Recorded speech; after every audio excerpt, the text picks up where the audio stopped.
بسم اللہ والصلاة والسلام علی رسول اللہ اما بعد۔ یہ صفحہ نمبر ہے 190 اور آیت نمبر ہے 172۔ اعوذ باللہ من الشیطان الرجیم، بسم اللہ الرحمن الرحیم۔ لن يستنكف المسيح أن يكون عبدا لله ولا الملائكة المقربون ومن يستنكف عن عبادته وَيَسْتَكْبِرْ فَسَيَحْشُرُهُمْ إِلَيْهِ جَمِيعًا۔ لَن يَسْتَنْكِفَ الْمَسِيحُ، عیسیٰ علیہ السلام کو کوئی آر محسوس نہیں ہے، ان یکونا، یہ کہ وہ ہوں عبد للہ، اللہ کے بندے، وَلَا الْمَلَائِكَةُ الْمُقَرَّبُونَ، اور نہ ہی اللہ کے مقرب فرشتے آر محسوس کرتے ہیں اللہ کی عبادت سے۔ وَمَن يَسْتَنْكِفْ، اور جو بھی آر محسوس کرے گا ان عبادت ہی، اللہ کی عبادت سے، وَيَسْتَكْبِرْ، اور تکبر کرے گا، فَسَيَحْشُرُهُمْ، تو ان قریب اللہ ان کو جمع کرے گا، الیہ، اپنی طرف، جمیعا، تمام کو، اللہ تمام کو اپنی طرف اکٹھا کرے گا۔ عیسیٰ علیہ السلام کو عیسائیوں نے خدا کا درجہ دیا، حالانکہ وہ اللہ کے بندے تھے۔ زمین پہ جتنے بھی انبیاء آئے سارے کے سارے اللہ کے بندے تھے اور رسول تھے، بشر تھے۔ اللہ تعالیٰ نے خاص طور پہ قرآن مجید میں ان انبیاء کا تذکرہ کیا ہے جن کی عبودیت میں لوگوں نے شک ڈالا۔ مثال کے طور پر عزیر علیہ السلام ہے تو اللہ تعالیٰ نے ان کو بھی ان کا تذکرہ قرآن میں کھل کر کیا ہے۔ عزیر علیہ السلام کو یہودیوں نے کہا تھا یہ اللہ کا بیٹا ہے۔ اللہ رب العزت نے ان کا تذکرہ سورہ بقرہ کے اندر کیا۔ وہ جا رہے تھے، ایک بستی کے پاس سے گزرے، بستی الٹی ہوئی تھی۔ اللہ تعالیٰ کو کہنے لگے اللہ یہ کیسے دوبارہ لوگ زندہ ہوں گے، بستی کیسے آباد ہوگی؟ اللہ تعالیٰ نے 100 سال کے لیے سلا دیا، پھر اٹھے، پھر اللہ تعالیٰ نے کہا اپنے جانور کی طرف دیکھو، گدھے کی طرف، ہڈیاں کھوکھلی ہو چکی تھیں، پھر گدھا بنا، اور پھر انہوں نے اعتراف کیا کہ اے اللہ اعلم ان اللہ علی کل شیء قدیر، اے اللہ میں جانتا ہوں کہ واقعی تو ہر چیز پر قادر ہے۔ اللہ تعالیٰ نے ان کا تذکرہ بھی کیا۔ پھر خاص طور پہ عبودیت جن کی مشکوک ہوئی وہ عیسیٰ علیہ السلام تھے۔ سب سے زیادہ عبودیت جن کی مشکوک ہے وہ عیسیٰ علیہ السلام ہے۔ اللہ تعالیٰ نے عیسیٰ علیہ السلام کی زندگی مکمل طور پہ قرآن میں بیان کی ہے۔ ان کا خاندان کے نام پہ اللہ تعالیٰ نے سورت ایک اتاری، سورہ آل عمران۔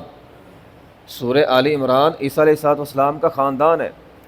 پھر اللہ تعالیٰ نے سورہ آل عمران کے اندر ہم پڑھ آئے ہیں، اللہ تعالیٰ نے ان کی نانی کا تذکرہ کیا جنہوں نے ایک نظر مانی تھی کہ میرا بیٹا ہوگا، میں مسجد اقصیٰ کی صفائی کے لیے رکھ دوں گی اسے۔ پھر اللہ تعالیٰ نے بیٹے کے بجائے بیٹی دے دی، مریم علیہ السلام۔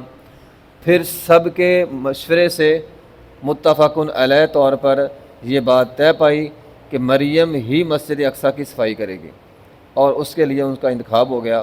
پھر مریم کی پرورش کس نے کرنی ہے، اس کے لیے قرآن دازی کی گئی۔ پھر قرآن زکریا علیہ السلام کے نام نکلا۔ اللہ تعالیٰ نے یہ سب کو دکھلایا کہ مریم علیہ السلام ان کی پرورش کو گھر کے اندر نہیں ہوئی، تمہارے سامنے ہوئی ہے، مسجد کے اندر ہوئی ہے، اور زکریا علیہ السلام کی زیر نگرانی ہوئی ہے۔ اور مریم علیہ السلام سب یہودیوں کے ہاں ان کی پاک دامنی مشہور تھی۔ پھر اللہ تعالیٰ نے بغیر باپ کے عیسیٰ علیہ السلام کو پیدا کیا۔ پھر انہوں نے مریم علیہ السلام پہ انگلیاں اٹھائیں، لیکن مریم علیہ السلام نے فاشارت الیہ، بچے کی طرف اشارہ کیا۔ اب چھوٹا بچہ جو پیدا ہوا تھا عیسیٰ علیہ السلام وہ بولے، اور پہلا جملہ کیا بولا؟ انی عبد اللہ، یعنی کتنی کھول کر اللہ تعالیٰ نے عیسیٰ علیہ السلام کی زندگی بیان کی ہے، اور بچے کی زبان سے سب سے پہلا جملہ نکلا انی عبد اللہ، میں عبد اللہ کا، عبد پہلے و رسول، عبد کے ساتھ رسول ہے، عبد کے بغیر نہیں ہے۔ تو اللہ تعالیٰ نے کھول کر زندگی جو ہے وہ ان کی قرآن مجید کے اندر بیان کی۔ پھر اس کے بعد اگر آپ بات کریں ہمارے پیغمبر کی، اللہ تعالیٰ کو یقیناً پتہ تھا کہ ایسے لوگ بھی آئیں گے امت محمدیہ میں سے جو رسول اللہ صلی اللہ علیہ وسلم کی عبودیت میں شک کریں گے، ان کو خدائی درجہ دیں گے، نور من نور اللہ کہیں گے۔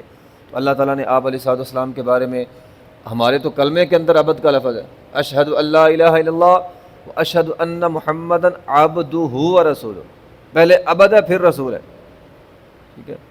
اور قرآن میں نبی علیہ السلام کو اللہ تعالیٰ نے جو سب سے بڑا معجزہ دیا قرآن، اور قرآن کے بارے میں کیا ہے، تبارک الذی نزل الفرقان علی عبدہ، اتنا بڑا معجزہ ہم نے اپنے بندے پر اتارا ہے۔ پھر نبی علیہ السلام کا بڑا معجزہ تھا، آپ کو معراج کروائی گئی، وہاں پہ بھی یہی لفظ ہے، سبحان الذی اسریٰ بعبدہ، ہم نے اپنے بندے کو سیر کروائی ہے تاکہ کوئی بھی نبی علیہ السلام کی عبودیت میں شک نہ کرے۔ اس طرح بہت ساری احادیث ہیں۔ حضرت عائشہ رضی اللہ تعالیٰ فرماتی ہیں نبی علیہ السلام ایک دفعہ نا ایسے جھک کر کھانا کھا رہے تھے، نیچے ہو کر جھک کے کھانا کھا رہے تھے۔ امی عائشہ رضی اللہ فرماتی ہیں میں نے کہا اللہ کے رسول آپ ٹیک لگا کر کھا لیں، جس طرح بادشاہ اس دور کے ہوتے تھے، ٹیک لگا کے ذرا جم کے بیٹھ کے کھاتے تھے۔ تو رسول اللہ صلی اللہ علیہ وسلم نے آگے سے جواب دیا میں عبد ہوں، میں اللہ کا رسول، عبد رسول ہوں، اور آپ اور جھک کے، آپ نے اور جھک کر کھایا۔ فرمایا جھکنے میں عاجزی ہے، انکساری ہے۔ پھر ایک دفعہ جبرائیل نبی علیہ السلام کے پاس بیٹھے ہوئے تھے، ایک فرشتہ اور آیا، اور اس فرشتے نے آ کر کہا اے اللہ کے رسول صلی اللہ علیہ وسلم میں اللہ کے اذن سے آیا ہوں، اللہ کی طرف سے ایک پیغام لے کر آیا ہوں، اور وہ پیغام یہ ہے کہ اللہ تعالیٰ آپ کو اختیار دیتے ہیں، یا تو آپ بادشاہت قبول کر لیں یا آپ عبودیت قبول کر لیں۔ نبی علیہ السلام نے فرمایا میں عبد رسول بننا پسند کروں گا۔ جبرائیل نے کہا آپ انتخاب کر سکتے ہیں، اگر بادشاہت کا تو اللہ تعالیٰ آپ کو کمال درجے کی بادشاہت عطا فرمائے گا۔ فرمایا نہیں، میں عبد ہوں، رسول ہوں۔ ابن تیمیہ رحمۃ اللہ علیہ اس حوالے سے بیان کرتے ہیں کہ نبی علیہ السلام نے پہلے اپنے آپ کو عبد کہا، رسول میں عبودیت ہے، وہ فرشتے رسول نہیں ہے، نبی علیہ السلام عبد رسول ہے، اور یہ اعزاز کی بات ہے۔ محدثین نے اس کو اعزاز کی بات کہا ہے۔ امام نووی رحمۃ اللہ علیہ فرماتے ہیں اللہ کی مخلوق میں اللہ کو جو سب سے زیادہ پسند چیز ہے نا، سب سے زیادہ پسند ہے، وہ بندے کی عبودیت ہے، بندے کا عبد ہونا ہے، اس کے اندر عاجزی ہے، انکساری ہے، جھکاؤ ہے۔ اللہ تعالیٰ کو یہ ادا بڑی پسند ہے، یعنی ہماری انسانوں کی سب سے جو اللہ تعالیٰ کو محبوب ادا پسند ہے وہ ہمارا عبد ہونا ہے، ہمارا عاجزی اور ہماری انکساری اللہ تعالیٰ کو پسند ہے۔